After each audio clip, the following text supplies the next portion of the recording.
Whether lined or unlined, short, medium or long distance, process piping carrying slurries or tailings are a critical part of a mineral processing system. Often they can be kilometers in length, operating at thousands of kPa and transport highly abrasive media. As such, they are prone to flow restrictions, flange leaks, blockages, localized pipe wear, and lining degradation. Critically, this also means there can be single points of failure.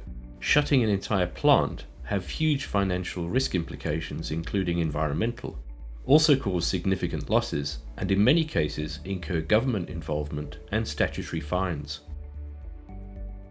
All of the above make them ideal candidates for the use of thermal inspection as a means of non-destructive testing for early detection of incipient failure conditions.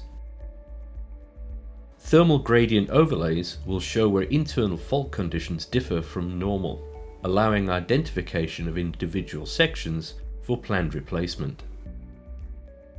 Slurry transport lines, often extending many kilometers, can be examined from moving platforms such as vehicles or UAVs.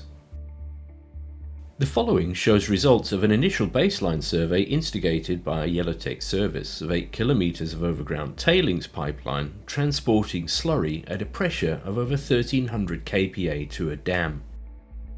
Developing custom inspection techniques to suit not only the infrastructure and process, but also the terrain, allowed us to identify 52 sections of pipe where the internal rubber lining had or was beginning to fail.